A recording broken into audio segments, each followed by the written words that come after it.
It's on here now. The goalkeeper's beaten, and South Africa have done Shagger Sport 2010. ሰላም ጤና ይስጥልን እንደምናላችሁ የተከበራችሁና የተወደዳችሁ የሸገር ስፖርት ዊዝ አበበ ግደይ የዩቲዩብ ቻናል ቤተሰቦቻችን በያላችሁበት እጅግ አስደሳች ጊዜን እያሳለፋችሁ እንደሆነ ተስፋ እናደርጋለን። መልካሙን ሁሉም ለናንተ እንመኛለን። ታዲያ ይህንን ሸገር ስፖርት ዊዝ አበበ ግደይ የሚለውን የዩቲዩብ ቻናላችንን ሰብስክራይብ አድርጉት፣ የደውል ምልክቱን ተጫኑትና አዳዲስ ፕሮግራሞችን ስንለቅ መልእክት ይድረሳችሁ። ላይክ በማድረግ እንዲሁም ደግሞ ሊንኩን ለሌሎች በማጋራት በተከታዮች ቁጥር እንድንበዛ የምንሰራቸው ፕሮግራሞችም ብዙ ሰዎች ጋር እንዲደርስ የምታደርጉትን ጥረት አጠናክራችሁ ቀጥሉ እንላለን። እስካሁን ላደረጋችሁልን ድጋፍ፣ እገዛ እና እኛን ለማንቃት ለሄዳችሁት ርቀት በሙሉ ምስጋናችን ትልቅ ነው። በጣም እጅግ በጣም አድርገን እናመሰግናለን። ስፔን 1-0 በሆነ ውጤት አርጀንቲናን አሸንፋ የዓለም ሻምፒዮንነትን ለሁለተኛ ጊዜ አሳክታለች። ከ16 ዓመታት በኋላም ህልሟን እውን አድርጋለች። የትላንቱ ጨዋታ እንዴት ነበር? የ2026 የዓለም ዋንጫ ተጠናቀቀ።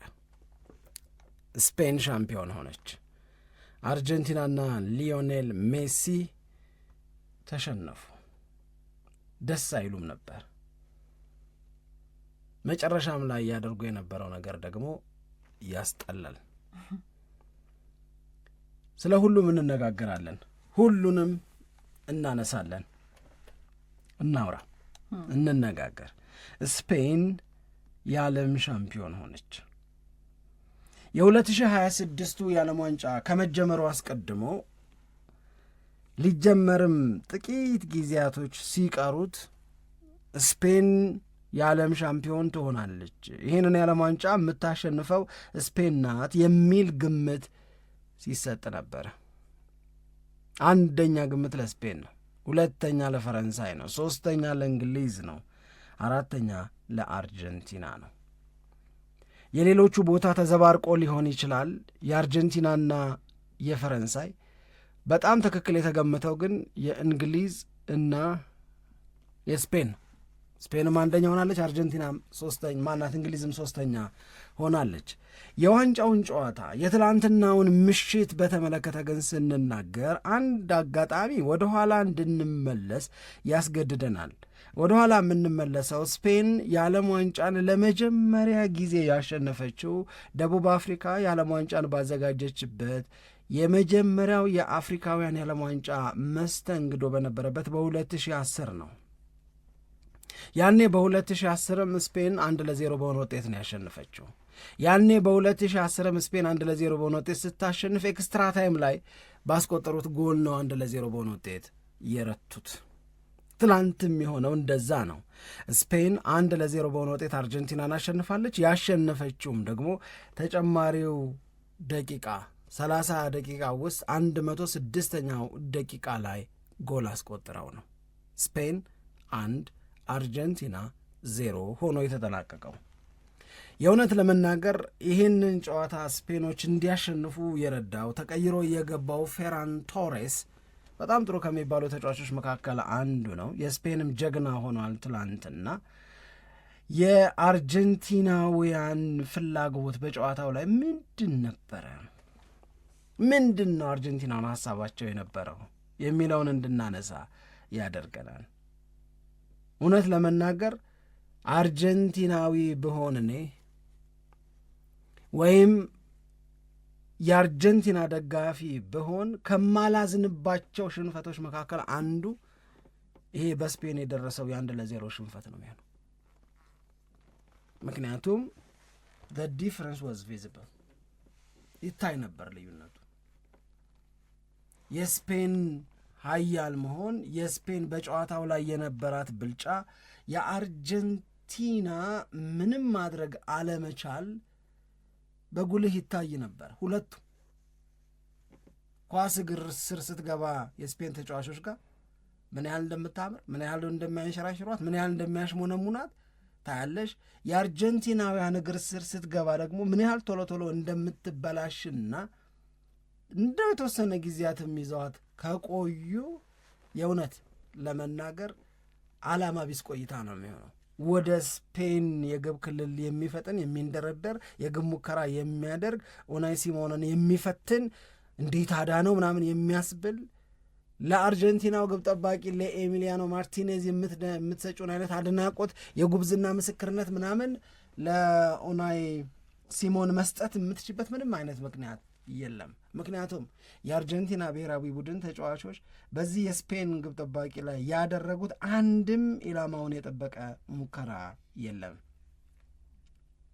ሻወር መውሰድም አያስፈልገውም። ልጁ ምን ሰራው ብሎ ይታጠባል በኋላ በጨፈረበት ጊዜ ካልሆነ የእውነት ነው። በቃ ምንም አሁን ለዚህ ነው አሁን ቅድም ያልኩሽን ደግሜ ማለት የምፈልገው የአርጀንቲና ደጋፊ ለሆነ ሰው አርጀንቲናዊም ለሆነ ሰው ይሄ ውጤት የሚያሳዝን አይደለም። አንዳንድ ነገሮች እኮ አሉ። ሽንፈት ሊሆን ይችላል ስማቸው፣ እውነት ነው፣ ሽንፈት ነው፣ እውነት ነው። የዓለም ሻምፒዮን ያልሆኑበት አጋጣሚ ነው የተፈጠረው አይደል? በቃ ግን የምትቀበዩ ሽንፈት ግን መኖር መቻል አለበት። ኖ ዚስ ኢዝ ቢዮንድ ማይ ካፓሲቲ፣ ቢዮንድ የኔ አቅም ነው ይሄ ነገር ብለሽ አምነሽ መቀበል ያለብሽ ነገር እኮ አለ። አርጀንቲና ይህንን ከማድረግ ውጪ ኮንፌስ ከማድረግ ውጪ አማራጭ የላትም። ለምሳሌ እንደ ሰው በመሆን ሊዮኔል ስካሎኒ ጋዜጣዊ መግለጫውን ከጨዋታው በኋላ በሚሰጥበት ሰዓት ላይ ሲያለቅስ የሰው ማልቀስ፣ የሰው ማዘን፣ የሰው መከፋት ስለማያስደስት ልታዝኝ ትችላለሽ። ወርዶቹ ግን ልክ አይደሉም ለእኔ። በጋዜጣዊ መግለጫ ወቅት ስካሎኒ የሚናገራቸው ነገሮች ወርዶቹ ልክ አይደሉም። የምንችለውን በሙሉ አድርገናል። ይሄ በቃ አላረለ ሳይገባቸው የተሸነፉ ይመስላል ንግግሩን ስትመለከችው። ኖ አይደለም። መሸነፋቸው ነው ልክ፣ መሸነፋቸው ነው ፍትህ። የስፔን ድል ነው ልክ። ቢቢሲ ያለውን መጋራት ይቀለኛል ለእኔ። እግር ኳስ አሸነፈ። እንደዚህ ሆኖ ስፔን ቢሸነፍ ኖሮ ደስ አይልም፣ የእውነት ደስ አይልም። የትም ፍጩ ዱቄቱን አምጩ እያለ እየተረተ ሊያሳምንሽ የሚሞክር ሰው አታጭ ይሆናል። እንደዚህ አይነት ዱቄት ግን ቢበላም ጤና የሚሆን አይመስለኝም። እብቅ ነው የምትሉት እንደዛ አይነት ነገር ነው የሚሆነው። የእውነት የለም ነገር ልክ አይደለም። እና እግር ኳስ በንጹህ የማዝናናት አቅሙ ስፔን ስትጫወተው አይተናል። ትላንትና ምሽት ለእኔ የተሰማኝን ነው ነግርሽ። እንግዲህ በእኔ የተሰማኝ ስሜትና አንቺ በተሰማኝ ስሜት መካከል ልዩነት ሊኖር ስለሚችል የአንቺን መስማት እፈልጋለሁ። ግን ስፔን ሐሳቧን ያሸነፈላት አርጀንቲና አይ ዶንት ቲንክ ሐሳብ አልመሰለኝ። ሐሳብም ከሆነ የስፔንን እንዴት እናበላሸው ነው። የስፔን ሐሳብ እንዳይሰራ እንዴት እናድርገው ነው። ስለዚህ በሐሳቡ ማሸነፍ የፈለገና የነዛኞቹን ሐሳብ ማክሸፍ በፈለገ ብሔራዊ ቡድን መካከል የተደረገ ጨዋታ ነው ይመስል የነበረው። ለማክሸፍ ወደ ሜዳ የገባው አልቻለም፣ አልሆነለትም። ሊዮኔል ሜሲ በዚህ 2026 የዓለም ዋንጫ በጣም የሚያምረው አንዱ ተጫዋች እሱ። የእውነት ለመናገር የውድድር ዓመቱ ማለት የውድድሩ ቶርናመንቱ ሲያበቃ ሊዮኔል ሜሲ የትኛውንም ሽልማት ከብር ሜዳሊያ ውጪ አለማግኘቱ አይ ዶንት ቲንክ ይሆናል ብዬ አላሰብኩም ነበር። እኔ የኮከብ ግባግቢነቱን ኪሊያን ምባፔ ወሰደው፣ የኮከብ ተጫዋችነቱን ሮድሪ ወሰደው። የኪሊያን ምባፔም ቁጥር ነው፣ ልክ ነው ልክ አይደለም ምናምን የምትይው አይደለም። የሮድሪም ደግሞ ይገባዋል፣ የሚያሳምን ነው። ምንም ማድረግ አትችልም። ግን ለሆነ ለሜሲ የ2026 የዓለም ዋንጫ ጉብዝና የሆነ ነገር ቢኖር ብዬ መኝ ነበረ እኔ። ግን ከኔ ምኞት በላይ እውነት ማሸነፍ አለበት። ከኔ ምኞት በላይ እውነት ይበልጣል። ስለዚህ እውነቱ ነው ገዝፎ የወጣው፣ እውነቱ ነው ገኖ የወጣው። ግን 2026 ዓለም ዋንጫ ላይ በጣም ኳይተስት የሚባለው ምንም ማድረግ ያልቻለበት የዓለም ዋንጫ ጨዋታ ቢኖር ለሜሲ ትናንትና ምንም ማድረግ አልቻለም። የመጀመሪያዎቹ 15 ደቂቃዎች ላይ ሊዮኔል ሜሲ ስንት ኳስ ነካ? ገስ ስንት ኳስ የነካ ይመስላችኋል? አንድ በ15 ደቂቃ ውስጥ ምኑ ጋር ነካው ብትይኝስ?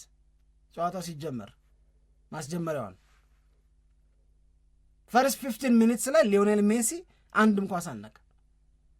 ከዛም በኋላ የነካቸውን አጋጣሚዎች ምናምን ትቆጥራቸው ጥቂት ናቸው። ያን ያህል ፈክቶ መውጣት የቻለበት አልነበረ። የአርጀንቲና ሐሳብ የነበረው የስፔን ተጫዋቾች ኳሱን ተቆጣጥረው ይጫወታሉ፣ ፖሴሽን ዶሚኔት ያደርጋሉ፣ በኳስ ቅብብል ጉብዝናቸው በደንብ ይተማመናሉ፣ ይመካሉ። ስለዚህ ኳሱን የሚይዘውንም ተጫዋች ኳሱን ሊቀበል ይችላል የተባለውንም ተጫዋች ፕሬስ ማድረግ ነው። ሳይታክቱ ለመሮጥ ሞከሩ። የእኔ ስጋት የነበረው 90 ደቂቃ እንደዚህ ይዘለቃል አልኩ። ምክንያቱም ስፔን ይህንን ነገሯን አትተውም። ምክንያቱም ስፔን በዚህ ነገር ላይ ያላትን ጉብዝና ተሯሩጠሽ ማቆም፣ ተሯሩጠሽ ማክሸፍ በጣም አስቸጋሪ ነው የሚሆነው እና ለእኔ ልክ ነው የሆነው። ማን ተጎዳ ብትይኝ ደግሞ የተጎዳ ነው እኛ ነን። ኮምፒቲሽን አላየንም። የ2022 የዓለም ዋንጫ ፈረንሳይ ከአርጀንቲና አይደለም ዛሬ የ2026 የዓለም ዋንጫ ማግስት፣ የ2030 የዓለም ዋንጫ ማግስት፣ የ2034 የዓለም ዋንጫ ማግስት ስለ 2022 ካታር ስላዘጋጀችው የዓለም ዋንጫና በዛ የዓለም ዋንጫ ላይ ስለነበረው የዋንጫ ጨዋታ ልናነሳ እንችላለን። ሁለቱም ቡድኖች ጨዋታውን ለማሸነፍ የሚያስችል የሚገርም ምናልባት አይደለም በብሔራዊ ቡድን ደረጃ በክለብም ደረጃ አልፎ አልፎ ሊታይ የሚችል የጠራ ተፎካካሪነትን ያየ ነው ከ4 ዓመት በፊት። ፒተር ድሩሪ ሲናገር ነበር ኮሜንታተሩ ላይ ሰምታችሁት ከሆነ ዘ ሞስት ዋን ሳይድድ ወርልድ ካፕ ፋይናል ጌም ይሄንን ያዩታል። አንድ ቡድን የበዛ የበላይነትን የወሰደበት፣ አንድ ቡድን ገኖ የወጣበት the most one sided የሆነ ነገር ነው። ከዛ ምን ጠበቅኩኝ መሰለሽ? ኬፕ ቨርዴ ላይ እንደሆነው፣ ግብፅ ላይ እንደሆነው፣ ከዛ ስዊትዘርላንድ ላይ እንደሆነው ሌት ኢን ዘ ጌም አርጀንቲና ደግሞ ከፍ ብላ ትወጣ ይሆን ምናምን፣ እንደው ደግሞ እምቡር ብለው ይወጡ ይሆን ምናምን ደግሞ አይነት ግምት አለ አይደል? ምክንያቱም ቀድም ያልኳቸውንም ብሔራዊ ቡድኖች ቢሆን አርጀንቲና የመጀመሪያዎቹ ጨዋታ ክፍለ ጊዜዎች ላይ እስከ ማብቂያው መዳረሻ ድረስ አርጀንቲና ብዙም እንኳ አያሳምንም ነበረ። ግን ሌትሊም ቢሆን ዴሊቨር እስካደረጉ ድረስ ስካሎኒ ሲናገር እንደነበረው እንዴት ደረሳችሁ የሚባል ነገር የለም አለ። ዋናው መድረሳችን ነው ሲል ነበረ እሱ። አታሳምኑም እኮ ብለው ሲጠይቁት እኮ አሳምነዋል ወይ፣ ፉል ስትሬንግዛችሁ ላይ ናችሁ ወይ፣ ሙሉ ጥንካሬያችሁ ላይ ናችሁ ወይ ተብሎ ሲጠይቅ ነው እሱ አይደለም ኢምፖርታንቱ መድረሳችን። ኬፕ ቨርዴንም ግብፅንም ስዊትዘርላንድንም ማለፋችን ነው ዋናው። እንግሊዝንም ዋናው እሱ ነው። ለእነዚህ 4 የጥሎ ማለፍ ጨዋታዎች የሰራው ነገር ስፔን ላይ አይሰራም። ሬርሊ የሚሳሳት ቡድን ነው ስፔን። ኢዝ ኢን ዴር ኔቸር። በቃ ኳሱን ይዞ መቆየት ይደብቁብሻል፣ ምንም አታረጊውም። ሜሲ የሚያውቅ ይመስለኛል ይሄንን እንደሚያደርጉ፣ ይሄንን ሲያደርጉ ቢያድሩ እንደማይደክማቸው ኢንጆይ ያደርጉታል። ባይ ዘ ዌይ ስፔን በዓለም ዋንጫም በአውሮፓ ዋንጫም የመወከል እድል ነበረው እኮ ሜሲ እምቢ ብሎ ነው እንጂ ለስፔን የመጫወተው እኮ መብት ነበረ። አርጀንቲናን መርጦ ነው እንጂ ያን ያህል ወደ እነሱ ማንነት የተጠጋ ነው። ከ13 ዓመቱ ጀምሮ በቃ የሚበዛውን የማወቅ ዕድሜውን በሙሉ የኖረው በስፔን ነው። ስፔናዊ የመባል መብት ነበረው። በነገራችን ላይ የአርጀንቲና እግር ኳስ ማህበር አዲስ ሕግ አውጥቷል። እስከ 16 ዓመታቸው ድረስ በአርጀንቲና ያልኖሩ ሰዎች ከዚህ በኋላ አርጀንቲናን ብሔራዊ ቡድን ማሊያ አይለብሱ ምናምን ብሏል። ሕግ ነው የወጣው። ማን እንደሚቀርበት እናያለን። ግን በቃ ያውቃቸዋል እንደዛ እንደሆኑ አርጀንቲናውያን ማነው ስፔናውያን እንደዛ እንደሆኑ ያውቃል። እና እንደዚህ የተጫወተች ስፔን እንደዚህ ፖሴሽኑን በደንብ አድርጋ ዶሚኔት አድርጋ ብትሸነፍ 1000 ጊዜ ሜሲን በወድ 1000 ጊዜ ለሜሲ ስል አርጀንቲና እንድታሸነፍ ብመኝ ገባሽ። አንዳንድ ጊዜ የሆነን ጎበዝ ደስ እንዲለው ብዬ ሌላ ጎበዝ አንገቱን ይድፋ አልልም። ያውን በዚህ መጠን እየበለጧቸው ያውን በዚህ መጠን የሚያምር ነገር እያደረጉ እያለ ሜሲ የሚባል ለእኔ የምን ጊዜም የእግር ኳስ ጀግና ደስ ብሎት የእግር ኳስ ተጫዋችነትን እና የዓለም ዋንጫ ተሳትፎን ይጨርስ ብዬ እዚህ ጋር ያለውን ድምር ጉብዝና አፈሪ ጋር ጥልልሽ አልችል። ኢትስ ኦል አባውት ፌርነስ፣ ስለ ፍትህ ነው፣ ስለ መቻል ነው፣ ስለ ጉብዝና ነው። ያይ በሐሳብ ውስጥ ትንሽ እንዲያልፍ እንኳን የሚያደርግ ፐርፎርማንስ የለማ በአርጀንቲና በኩል። ኤግዛክትሊ። ለምሳሌ ከ4 ዓመት በፊት ፈረንሳይ ስትሸነፍ በአይነት ሽንፈት ብትሸነፍ ኖሮ አርጀንቲና የሚችሉትን በሙሉ አድርገዋል። የሚችሉትን ካደረጉ ደግሞ ምን አለ በሆነላቸው። ተቀራራቢ ጉብዝና ላይ ናቸው ስፔንና አርጀንቲና ምናምን ብዬ የምሰጠው አይነት አስተያየትም የለኝም። በቃ መሆን ያለበት እንደውም እንደዚህ በጎ ከምንመኝላቸው አሁን በራሴ የተሰማኝ በጎ ከምንመኝላቸው ማለት ወይኔ እንደዚህ ሆኑ ፋይናል ደርሰው ሳያሸንፉ ቀሩ ምናምን የሚል በጎ ሀሳብ በአእምሯችን ውስጥ ከመምጣት በላይ እኔ በአርጀንቲና ተናድጄ ያለቀ ጨዋታ ነው። በጣም በሜዳ ላይ ፐርፎርማንሱ ብቻ ሳይሆን በባህሪም ደረጃ በተጫዋቾች የግል ባህሪም ደረጃ በጣም የሚያናድድ ብዙ ነገር ያየነበት ነው።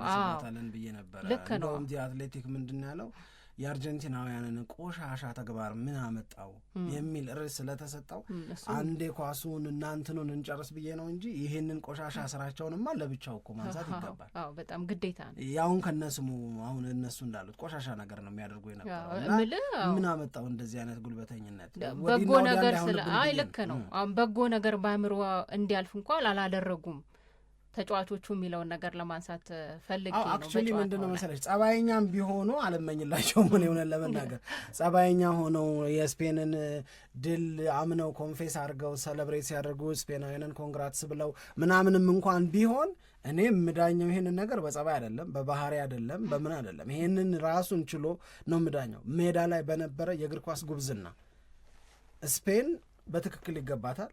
የሆነው ሙሉ በሙሉ ትክክል ነው። አለመክፋቱም እድለኛ ስለሆኑ ነው ምለው።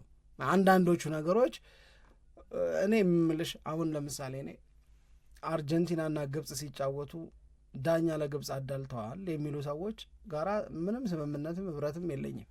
አልተዳላም ምንም። በስዊትዘርላንዱ ጨዋታ ላይ ኢምቦሎ የሚባለው የስዊትዘርላንድ ተጫዋች በቀይ ካርድ መውጣቱን ጠይቀው ፊፋማ አርጀንቲና እንድትበላ ነው የሚፈልገው ከሚሉ ሰዎች ጋር ምንም አይነት ስምምነት የለኝም። ምን ያርገው ከዛ በላይ በቀይ ካርድ እንዲወጣ? the ref was right። ምንም ጥያቄ የለውም። ትላንትና ግን አርጀንቲና 1-0 ስትሸነፍ ኒኮ ዊሊያምስ ያገባው የመጀመሪያ ኳስ ለምን ተሻረ? እኔ ምንም ደግሞ እሱ ሊገባኝ አልቻለም። ኦታሜንዲ ላይ ነው ጥፋት ተሰራ የሚባለው። ከዛ የቴሌቪዥኑ ካሜራ ደጋግማችሁ እዩት፣ ለዚህ ነው ዳኛውን ጎሉን ያላጸደቁት ሊለን ፈለገ። ደጋግሞ ባሳየን ቁጥር ደጋግመን ነው የምንጠይቀው። እንደውም ጥያቄያችን እየበዛና እየከፋ አንደኛ ኤሚሊያኖ ማርቲኔዝ የአርጀንቲናው በረኛ ወድቆ ሕክምና የተወሰኑ ደቂቃዎችን ወሰደ። እሱ ላይ መሰለኝ ፈልጌ ስላጣው እኮ ነው የምልሽ፣ እሱ ላይ መሰለኝ የሆነ ጥፋት የተሰራው የለም። ከዛ እንደገና ሜሪኖ ነው ጥፋት ሰራ የተባለው እኮ መሆኑ ነው። እንደውም የሚመስለው ሜሪኖ ላይ ነው እኮ ጥፋት የተሰራው። ጎሉ ሳይገባ ቢቀርና ለስፔን ሪጎሬ ቢሰጥ ነበር ልክ የሚመስለው እኮ። ተይዟላ ሜሪኖ በደንብ ነው የተያዘው። የሚታየው እሱ ነው። የዳኛው ውሳኔ ግን ኒኮ ዊሊያምስ ያገባውን ኳስ ጎል አይደለም ብሎ መከልከል ነው ብሎ መሻር ነው። ምንድን ነው ሎጂኩ? በዚህ ጀርባ ያለው ሎጂክ ምንድን ነው? ኒኮ ዊሊያምስ ሰለብሬት እያደረገ ነው። ተቀያሪ ወንበር ላይ የነበሩት የስፔን ተጫዋቾች ወደ እሱ እየሮጡ ነው። ጎሉ ተሽሯል። እሱ በቃ ታይቶ የሚጸድቅለት ሁሉ ነበር የሚመስል የነበረው። እኔም እንደዛ ነበር ስጠብቅ የነበረው። ዳኛው ልክ አይደሉም፣ ጎሉ ህጋዊ ነው፣ ኒኮላስ ኦታሜንዲ ተሰራብኝ የሚለው ጥፋት ነው ብሎ ጎሉን እስኪያሽር ድረስ የሚያስኬድ ነገር አይደለም። ይመርመር የሚባል ጥፋት ቢኖር በግድ መርምር አንድ ጥፋት ከዚህ ድርጊት ውስጥ አውጣ ቢባል ኦታሜንዲን የሚያስቀጣ አርጀንቲናን የሚያስቀጣ ጥፋት ነው የማየው የነበረው። አይ ዶንት ቲንክ በሌላ ፐርስፔክቲቭ ያየው የተረዳው ሰው አንቺን ጨምሮ ካለ ቢያስረዳኝ ግን በጣም ደስ ይለኛል። it was very weird። ይሄኛው ግን ልክ አይደለም። በጣም ዊርድ ነው። ሁለቱም በኋላ መጨረሻ ላይ በመልሶ ማጥቃት የገባው ጎል ራሱ ከጨዋታ ውጪ ነው ተብሎ 2-0 የሚሆንበት እሱ ራሱ እኔ አላሳመነኝ። አቋቋማቸው እንደዚህ ለማስመር ምናምን ተሞክሯል፣ ታይቷል። እሱ አሁን አንተ ያልከው ነገር ነው። እንደው አስምረው ለማሳየት በሞከሩ ቁጥር የሚያስቅ ነገር ነው እኔ ያጋጠመኝ ማለት ነው። ትንሽዬ ጭንቅላቱ ወይ ጸጉሩ ምናምን ብለው አልሆነም እኮ እኔ ሳየው እኔ ምንም አላሳመነኝ፣ ግን ያንን ለማሳየት ተሞክሯል። እና የዳኝነት ውሳኔ ከተነሳ ይቀር ትላንትና በጣም ዊርድ ነው የነበረው። ጨዋታውን ለመቆጣጠር ሞክረዋል። ዳኛው በጣም ጎበዝ ዳኛ ናቸው። ሲመረጡ የነበረውን ቪዲዮ እንደውም አብረን ስናየው ነበር የተሰማቸው ስሜት አይደል? አንቺ ለስሜታቸው ነው የምታዝኘው አይደለም? አይ ለስሜታቸው ሳይሆን ለደስታቸው ማለት ደስታቸው የመጣው የዓለም ዋንጫን የዋንጫ ጨዋታ ማጫወት መምራት ማለት ምን ያክል ትልቅ እንደሆነ በደንብ ያየንበት ሲያለቅሱ ነበረ ሲመረጡ። ግን ጨዋታውም ላይ በተለይ ጨዋታውን ለመቆጣጠር የሄዱበት መንገድ አስገራሚ ነው። ብዙ ካርዶች የሚኖሩበት ጨዋታ ነበር ብዬ ነው እኔ የማየው። ብዙ ጥፋቶችን ነበር የሚያልፉት በጣም ብዙ እና አንዳንዴ ታስባለ እንደውም በጣም ወደ አእምሮዬ ሲመጣ የነበረው በሆነውም ባልሆነውም ይሄ ጨዋታውን አታስቁሙ ብለዋል፣ ትእዛዝ ተሰጥቷቸዋል ለዳኞች ተብሎ ከዚህ በፊት ሪፖርት ወጥቶ ነበር እና በቃ ያን ነገር ነው ወደ ተግባር እየቀየሩ የመጡት ብዬ ነው ስረዳ የነበረው። በጣም ጥፋቶች በተደጋጋሚ ሰሩ ነበረ። እነዛን ጥፋቶች ወይ አስቆመው ከዛ በቅጣት ምት ጨዋታው እንዲጀምር ያደርጋሉ ወይ ዝም ብለው ያልፋሉ እንጂ ካርዶች የሚያሰጡ ጥፋቶችን ካርድ ሲሰጡበት ግን አላየንም። ሞቶ ነው ለኤንዞ ፈርናንዴዝም የቀይ ካርድ በኋላ ላይ የተሰጠው በ2 ቢጫ ካርድ ከሜዳ እንዲወጣ የተደረገው እና ይሄንን ጨዋታውን ለመቆጣጠር እንግዲህ እሳቸው የመረጡት መንገድ ይሄ ሊሆን ይችላል። ግን ጎሎቹ የተሻሩበት መንገድ ግን ምን ያክል አሳማኝ ነው የሚለውን እኔም በጣም እጠራጠራለሁ። እኔም በግል አላሳማኝ ምንድነው ይሄ ሰሚ ኦቶሜቲቭ ነው ስለተባለ የኦፍሳይዱ ላይ ፎከስ አላረኩም። እኔ ግን የኒኮ ዊሊያምስ ጎል ግን አሁንም ድረስ ለእኔ ልክነቱ አይታየኝም። ለምን እንደተሻረበት ማለት ነው። ያ የስፔን ቀዳሚው ጎል መሆን የነበረበት ኒኮ ዊሊያምስ ያገባው ጎል ነው ብዬ ነው የማስበው። በድግግሞች ለማሳየት በተሞከረ ቁጥር የሚታየኝ የነበረው የዳኛው ስህተት ያኛው ግን ሰሚ ኦቶሜቲቭ ስለሆነ አይ ቲንክ እንትኑንም ያምኑታል ይመስለኛል። የኦፍሳይድ ቁጥጥሩን በተመለከተ ግን ጨዋታውን ለዛ ቢስ አረገችው አርጀንቲና። የምትችለውን ብታደርግ ኖሮ ልክ ከፈረንሳይ ጋር የተጫወተችውን አይነት ጨዋታ ፈረንሳይ ያኔ ከ4 ዓመት በፊት አሁንም ስፔን እኔ ስፔንን ደግሞ እንዴት ብለን እንግለጻት መሰለች? የስፔን ብሔራዊ ቡድን ከዚህ በፊት ይነገርለት የነበረው ጥሩ ነገሩ አሁንም እንዳለ ነው። ያ ማለት ኳሱን መቆጣጠር መቻላቸው ነው። ምን ያህል ጊዜ ኳስ ይቀባበላሉ ስልሽ አንቺ እስኪ ደክምሽ ድረስ እነሱ ስለማይደክማቸው ኳሱን መቀባበል ይችላሉ። የሚፈልጉትን ያደርጋሉ። ከኳሱ ጋር ያላቸው ንክኪ ከዚህ በፊትም ስንል እንደነበረ ወደ አደጋ፣ ወደ ችግሩ፣ ወደ አስቸጋሪው ሁኔታም ጭምር ኳስን መቀባበል ይችላሉ ስፔኖች። ግን ስፔን በዚህ 2026 የዓለም ዋንጫ ላይ አንድ ደርቦ የመጣው ትልቁ ነገር ተጋላጭም አይደለም። አልፎ አልፎም ቢሆን ኳስ የምታገኘው ተጋላጭም አይደለም። እውነት ለምሳሌ እኔም በጣም ደስ ብሎኛል የቶርናመንቱ ምርጥ ተጫዋች ኩባርሲ መሆኑ። ተጋላጭ እኮ አይደለም። አሁን ፈረንሳይን የሚያህል ያን የመሰለ ፍሮንት ላይን ያለውን ብሔራዊ ቡድን እስከ 80 ምናምነኛው ደቂቃ ድረስ አንድ ብቻ ኢላማውን የጠበቀ ሙከራ እንዲያደርግ አደረጉት። አንድ ብቻ። ፈረንሳይ እኮ ስፔንን ለማጥቃት እኮ ፈልጓል። እንደ አርጀንቲና እኮ አፈግፍጎ እንደ አርጀንቲና እኮ በጣም ዲፌንሲቭ ሆኖ ምናምን መጫወት እኮ አልፈለገም። ፈረንሳይ ሞክሮ ነው እንዳይችል የተደረገው። ሞክሮ ፍላጎቱ ስፔንን እንትን ማድረግ ነው። ግን እምባፔም ኦሊሴም ዴምቤሌም ባርኮላም ዶዌም ተቀይረው ከገባ በኋላ ምንም ነገር ማምጣት እንዳይችሉ አድርገዋል። 81ኛው ደቂቃ ድረስ አንድም ሾት ኦን ታርጌት የለም፣ ኢላማውን የጠበቀ ሙከራ የለም። ትናንት ደግሞ ጭራሽ አንዷም የለችም። 8 ጎል አግብቷል ስፔንን የገጠመው የፈረንሳይ ብሔራዊ ቡድን ኪሊያን እምባፔ። አሁን ደግሞ እንግሊዝ ላግብቶ የድራማቲክ የሆነው ጨዋታ 6-4 ያለቀው 10 ደርሶ ነው የጨረሰው። እዚህም ሊዮኔል ሜሲ 8 አግብቷል፣ 4 አሲስት አድርጓል። አርጀንቲና ካገባቸው 19 ጎል 12ቱ ላይ ጎል ፕላስ አሲስት አለው ምናምን። ስፔን ላይ ሲሆን ምንም አላደረገም። የስፔን አንዱ የተጨመረው ኳሊቲ እሱ ይመስለኛል። ይሄ ሶፍትነስ የለም ባክላይኑ ላይ የኋላው መስመር ላይ እንደዚህ ለስላሳነት አለመሆን አለመቻል ምናምን ተጋላጭነት ምናምን የምትይው ነገር የለም። ከዛ በተጨማሪ ግን የሚገርም ምን ይልሽ ለስፔን ክሬዲት ስትስባል ለስፔን የምሰጠው ኮሌክቲቭ ክሬዲት ነው ለሁሉም እንዳለ አንድ ላይ እኔ ከንቱ አላየውባትማ።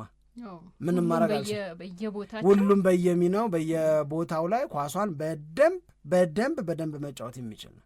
ግን በግድ ነጥራ አውጣ ብትባይ ግን እኔ ለሮድሪ ተቺዎች አሁንስ ልላቸው ነው የምፈልገው። እኔ እውነት ለመናገር አሁን ሮድሪ ምን አይነት ሰው ነው? ምን አይነት የመሃል ሜዳ ተጫዋች ነው ሮድሪ። ሂ ሶ አሜዚንግ የእውነት እጅግ በጣም ይገርማል። አሁንም ያስደነቁ ሌሎች ተጫዋቾች አሉ እንደነ ፔድሮ ፖሮ፣ አሁንም እንደነ ኩኩሪያ አይነት ተጫዋቾች አሉ። ግን የስፔን ሊደነቅ የሚገባው ኮሌክቲቭ ኳሊቲዋን ከስፔን ምን አልወደድክም ብትኝ ዓለም ዋንጫን የሚያህል ትልቅ ነገር አሸንፈው ሴሌብሬሽናቸው ደስ አይልም። ቀዝቀዝ ያለ ነው ለእኔ ቀዘቀዘብኝ በጣም።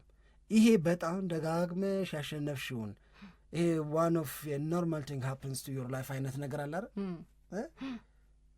ዛሬ እንዲሆነ ምናምን ማትዩ ከመደጋገሙ የተነሳ 16 ዓመት እኮ ዋንጫ አልበሉም።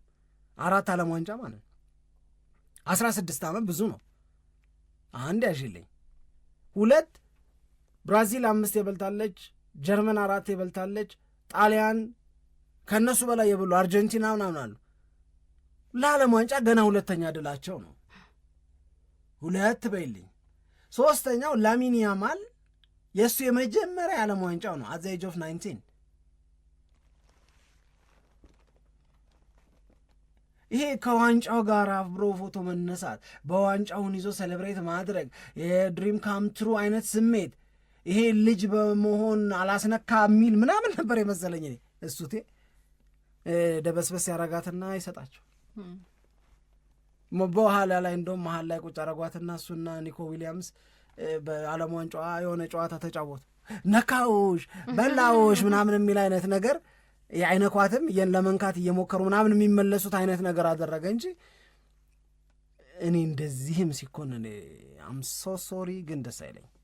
ያው ምንም ይሄ ዋይልድ የሚባል ሴሌብሬሽን አልነበረም። በጣም እነዛ ለሁለተኛ ጊዜ አሸንፎት ቢሆኑ ታያቸው ነበር። እኔ የተለየ ነበር የሚሆንብኝ። አርጀንቲና አሸንፎ ቢሆን ኖሮ በጣም በተለይ እንደዚህ ተጫውቶ አሸንፎ ቢሆን ኖሮ በጣም የተለየ ሴሌብሬሽን ነበር የሚኖረው። ደግሞ ያስታውቃል ገና ጨዋታው ሲጀምር እኮ የብሔራዊ መዝሙር ሲዘመር አይተዋል። ሲያስፈሩ አርጀንቲናዎች ሁሌም እንደዛ ናቸው። አዎ እንደዚህ ናቸው። በጣም በተለየ ስሜት ነው ጨዋታ የሚጀምሩት። የስፔን ያው ኖርማል ነው ጨዋታቸውም በቃ በዛ መንገድ ራሳቸውን ተቆጣጥረው የሚፈለገውን ድል ያመጣሉ። ግን በጣም ሴሌብሬት ያደርጋሉ ብዬ እኔም አስቤ ነበር። በተለይ ላሚን ያማል በቃ ዊርድ የሆነ ነገር ያሳያል። ኒኮ ዊሊያምስ እነዚህ በጣም በቃ የተለየ ሁኔታ ውስጥ ይወድቃሉ ብዬ ነበር። ግን ሴሌብሬት አድርገዋል። ግን እንደጠበቅ ነው አይደለም፣ ያን ያክል የተለየ ነገር ያሳዩበት አይደለም። ለማንኛውም ግን ጨዋታውን ጉዳይ በተመለከተ ያው ብዙ ሀሳቦች ናቸው ሲነሱ የነበረው እና ሁሉንም ሰው ያስማማ የሚመስለኝ እኔ ሁሉም ሰው ደግሞ ካየኋቸው አስተያየቶችም ከተጻፉት ነገሮችም የተረዳሁት ነገር የሚቀበለው ውጤት እንደሆነ ነው። የስፔን ሻምፒዮን መሆን በቃ እግር ኳስ አሸነፈ የሚለውን ሁሉም ሰው ነው የተስማማበት። ብዙ የአርጀንቲና ደጋፊዎችም ቢሆኑ እንኳን በቃ ይህን ነገር የሚያናድድ አይነት ስሜት አይደለም በውስጣቸው የነበረው።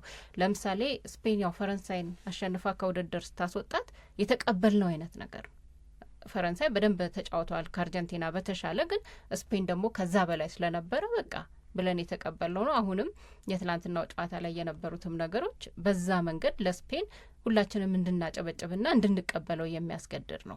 አጠቃላይ ከጨዋታው ጋር በተያያዘ አንዳንድ ነገሮች ሲወጡ ስንመለከት አሁን ቅድም ያልከው 1 ጎል ብቻ የተቆጠረበት ብሔራዊ ቡድን ነው የስፔን ብሔራዊ ቡድን በ8 የዓለም ዋንጫ ጨዋታ ማለት ነው። በዚህኛው የዓለም ዋንጫ ጨዋታ እና እንደዚህ ሆኖ የሚያውቅም የለም።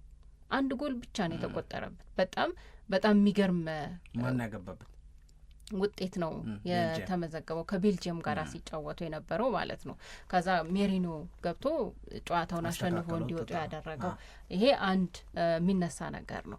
ትላንትና ደግሞ የአርጀንቲና ብሔራዊ ቡድን በ90 ደቂቃ ውስጥ አንድ የዋንጫ ጨዋታ ላይ የተጋጣሚው ቡድን ላይ ምንም አይነት ሙከራ ሲያደርግ 90 ደቂቃው ላይ ማለት ነው የጨረሰው ጨዋታ ሆኗል። ይህም ለመጀመሪያ ጊዜ ነው። ምንም ሙከራ አልነበረም። ሙሉ ለሙሉ በቃ ይሄ ተከላክለው ለመጫወት ያደረጉትን ጥረት ያየንበት ነው። ከዛ በተጨማሪ ግን በሂደቶች ውስጥ የነበረውን ደግሞ ስናይ ለምሳሌ በኳስ ቁጥጥሩ የስፔን ብሔራዊ ቡድን 65% ነበር የኳስ ቁጥጥር የነበረው። እንደገና ደግሞ ኤክስፔክትድ ጎል በ90 ደቂቃ ውስጥ 1.94 የነበረው 20 የጎል ሙከራ አድርገዋል። ከነዚህ ከ20ዎቹ 11ዱ ኢላማቸውን የጠበቁ ናቸው እና የስፔን ብሔራዊ ቡድንን በቃ የበላይነት ለማሳየት ከሚረዱት ቁጥሮች መካከል ይሄ አንድ መጠቀስ አለበት ብዬ ነው። ከዛ በተጨማሪ የስፔን ብሔራዊ ቡድን ምንም ጨዋታ ሳይሸነፍ 38 ጨዋታ ሆነው ይሄ በብዙ መንገድ ነው እየታየ በሁሉም የውድድር ዓመት ግን አንዴ ጨዋታውን ስታትስቲክስ ካነሳሽ አይቀር አጠቃላይ ስፔን 20 ሙከራ ነው ያደረገችው። ሁሉም የሙከራ አይነት ኢላማውንም የጠበቀ ኢላማውንም ያልጠበቀ ብሎክድ የሆነም 20 ሙከራ ነው ያደረገችው። አርጀንቲና 2 አሁን ኢላማውን የጠበቀ ሙከራ አላደረገችም ስንል ኢላማውን አልጠበቀም እንጂ ሞክራለች እንዳይመስልብን ብዬ ነው። ኢላማውን ያልጠበቀም ያደረገችው በአጠቃላይ 2 ብቻ ነው። የስፔን ብሔራዊ ቡድን ትላንት ለጎል የቀረቡ አጋጣሚዎች 1.72 ነበረው ኤክስፔክትድ ጎልስ የምንለው። አርጀንቲናስ 0.09 ነው። ምን ያህል ሩቅ እንደሆነ ይሄ ቡድን አላሸነፈም ብለሽ የምትናደጅ እና የምታዝኝ ከሆነ መቼም ትክክል አይደለም ልልሽ ፈልጌ ነው። አጠቃላይ ስፔኖች 858 ኳስ ተቀባብለዋል። አርጀንቲና 456 ኦልሞስት ደብል ነው እየሆነ ያለ። የተቀባበሉት ኳስ 858 ውስጥ 774ቱ ልክ ነበረ። በትክክል ለፈለጉት ሰው ነበር ያቀብሉ የነበረው። አርጀንቲና ከ456ቱ 357ቱን በትክክል ነበር ስታቀብል የነበረው። ያ ማለት ኦልሞስት ከ100 የተበላሸ ነበረ ማለት ነው የአርጀንቲና። አሁን አርጀንቲና ሞር ዲፌንሲቭ ሆኖ ነው የገባው ምናምን እንላለን አይደል? በዲፌንሲቭ ኳሊቲም ግን ስፔን ይበልጥ ነበረ። ይህንን በምን ላሳይሽ መሰለሽ? ቦል ሪከቨሪ ታይማቸው ምን ያህል ነው? አርጀንቲና ኳሱን በያዘች በ10 ሰከንድ ስፔን ትነጥቃት ነበር። ስፔን ኳሱን ከያዘች አርጀንቲና የምትነጥቀው ግን ከዛ በረዘመ ጊዜ ነው። ሞር ዲፌንሲቭ የነበረው አርጀንቲና፣ ሞር ፕሬስ ለማድረግ ይሞክር የነበረው አርጀንቲና በፕሬሲንግም ኳሱን መልሶ ለማግኘት በሚደረግም ጥረት የስፔንን ያህል እንኳን ይሳካለት አልነበረም። ኦፌንሲቭ የሆነውን ነገር ኳስ መቆጣጠር፣ በብዙ መቀባበል ምናምን የምትሆን ተው፣ እሱ ስለማጥቃት እሱ ኤቭሪበዲ ሊያዩ የሚችል ነገር። በየ10 ሰከንዱ ግን ቦሉን ሪከቨር ያደረጉ ነበረ ስፔኖች። አርጀንቲና 13 ሰከንድ ነበር የሚፈልገው። ይሄም ልዩነታቸው ነው ልልሽ ፈልጌ ነው። አይ ልክ ነው፣ በደንብ የታየ ነገር ነው። በአርጀንቲና በኩል እኮ ቅድም እንዳለው በቃ የመጀመሪያው ኦን ታርጌት ሙከራ የተደረገው በ117ኛው ደቂቃ ላይ በሊዮኔል ሜሲ አማካኝነት እዛ ድረስ ነው እንግዲህ ያለምንም ኢላማውን የጠበቀ ሙከራ ጨዋታው ሲጓዝ የነበረው እና ይሄ ብልጫው በቃ የሚታይ ነው። ለዛ ነው ሁላችንም ተስማምተን በቃ ለስፔን ይገባል፣ ስፔን ዲዘርቭ ታደርጋለች ይህንን የዓለም ዋንጫ ማሸነፍ የሚለውን እንድናምንበት ያደረገው። የአርጀንቲና ደግሞ ብሔራዊ ቡድንን በተመለከተ ይህንን ያክል ይሆናል የዋንጫ ጨዋታ ላይ ብለን አልገመትንም እውነት ለመናገር በተለይ ከመጣበት ሁኔታ አንጻር። አሁን በጨዋታው ላይ ምን አይነት ፕላን ይዘው ገቡ የሚለውን ቅድም ያነሳነውን ነገር እኔ እንደሚመስለኝ ከዚህ በፊት በሌሎች ጨዋታዎች ላይ ለመተግበር የቻሉትን ሀሳብ የሰራላቸውን ነው ወደ ሜዳ ይዘው ለመግባት የሞከሩ። ስፔን ላይ ግን አይሆንም። ለምሳሌ ኬፕ ቨርዴ ከዛ በኋላ ከእንግሊዝ ጋርም ሲጫወቱ፣ ከግብጽ ጋራም ሲጫወቱ፣ ከስዊዘርላንድም ጋር ሲጫወቱ የመጨረሻ ደቂቃዎች ላይ በመጣ ጎልና ያኔ በጣም በከፍተኛ ደረጃ በቃ አግሬሲቭ ሆነው በመጫወታቸው የተገኘ ድል ነው። ያንን ነገር ለመተግበር ወደ ሜዳ ይዘው የገቡ ይመስለኛል። አሁን የትላንትና ጨዋታ ላይ ግን ከመጀመሪያው ጨዋታው ከተጀመረበት ጊዜ ጀምሮ እስከሚያልቅበት ጊዜ ድረስ ይህንን ሀሳባቸውን ወደ ተግባር ለማውረድ የቻሉበት ምንም አይነት እድል አልተፈጠረም። እንደውም ኢሚሊያኖ ማርቲኔዝ ትላንትና ያንን ብቃቱን ባያሳይ ኖሮ እኮ እዚህ ደረጃም አይደርስም ነበር። ወደ 11 ኳሶችን ነው ያዳነው። በጣም የሚገርም ፐርፎርማንስ ነው። እኔ እንደውም ሳይ የጨዋታው በዚህ ውጤት የሚጠናቀቅ ከሆነና ወደ ፔናልቲ የሚያመሩ ከሆነ አርጀንቲና የማሸነፍ እድሏ በጣም ሰፊ ነው ብዬ እያሰብኩ ነበር። እንደውም ጌሙ ወደ ፔናልቲ ሹታውት ከሄደ አርጀንቲና ምክንያቱም የነሱ ይሄ አእምሯቸው የማሸነፍ ፍላጎታቸው በፔናልቲ መቼዎቹን በኩል ነው ማለት በጣም በቃ ኃይለኛ ነው። እንደገና ደግሞ ኤሚሊያኖ ማርቲኔዝ አለ የሆነ ፔናልቲ ሊያድን ይችላል ብለን ነው የምንገምተው። በእርግጥ ሲሞንም መጥፎ ግብ ጠባቂ ነው ለማለት ሳይሆን ግን የአእምሮ መበላለጡን ግን በፔናልቲ ላይ እናየው ነበር ብዬ ነው የማስበው። ዓለምም የሚመሰክረው ለኤሚሊያኖ ማርቲኔዝ ማለትም ለአርጀንቲናው በረኛ ልዩ የሆነ ፍጹም ቅጣት ምት የማዳን ጉብዝና ነው። ከ4 ዓመት በፊትም እኮ የሆነ ያ ነው ፈረንሳይን አርጀንቲና ያሸነፈቻት በመለያ ምት ነው። ኤሚ ማርቲኔዝ በደንብ የተለየ ፍጹም ቅጣት ምት የማዳን ጉብዝና እኮ አለው ምንም ጥርጥር። ስለዚህ ይህንን አርጀንቲናውያንም ኮንሲደር ያደረጉት ይመስለኛል። ለዛ ነው እነሱም ወደ ፔናልቲ እንዲሄድ ትልቅ ፍላጎታቸውን ሲያሳዩ የነበረው። ግን በቶሬዝ አማካኝነት የተቆጠረው 106ኛው ደቂቃ እንደዚህ አካባቢ ላይ የተቆጠረው ጎል ደግሞ ሁሉንም ነገር የሚቀይር ሆነና በጣም የሚገርም የዓለም ዋንጫ ምሽት አሳለፍን። በጨዋታ አንጻር ሳይሆን እንደው በሌሎች ነገሮች የተመለከተ ይሄም እኮ ያስገርማል እኮ ሳምሪ፣ ያስገርማል ስልሽ አርጀንቲናን እንዲሆና ማየት ስፔንም የምትመርጠው የለሽ መሆኗን ፈረንሳይንም አርጀንቲናንም ማንንም እንደዚህ ማድረግ መቻሏ አንዳንዴ ምናልባት ከደስታቸው መቀዝቀዝም ጀርባ ያለው ነገር በጣም የሚችሉ መሆናቸውን ማመናቸው ሊሆን ይችላል። አላቅም ግን እኔ እሱ ብቻ ቀዝቃዛ ባይሆን በጣም ደስ ይለኛል። ግን ስንመለስ ቅድም ያልነውን የአርጀንቲናውያንን ቆሻሻ ባህሪ ደግሞ እንደዚሁ አንስቶ መነጋገር የሚያስፈልግ ይመስለኛል። ይሄ ልክ አይደለም። ራሳቸው ነው ዲስክሬስድ ያደረጉት። እውነት ለመናገር ለራሳቸው ነው ክብር ያጡት እና ዓለም ነው የተቆጣው። ለምንድን ነው እንደዚህ አይነት ድርጊት የሚፈጽሙት? ይሄ ባድ ሉዘር እኮ መሆን የለብሽም እያሉ የአርጀንቲናውያን ደርቲ አክት ምናምን እየተባለ ነው እየተጻፈባቸው ያለው። አይ ዶንት ቲንክ ይሄንን አይነት ሽንፈት ካልተቀበልሽ ምንም ልትቀበይ አትችይም። እና ስንመለስ እናውራው የላሚን ያማል የደስታ ማነስ እንደ እድሜው ቢሆን ደስ ይለኝ። እንመለሳለን። አድማጮቻችን በያላችሁበት ሆናችሁ ፕሮግራማችንን እያደመጣችሁ ስለሆነ እናመሰግናለን።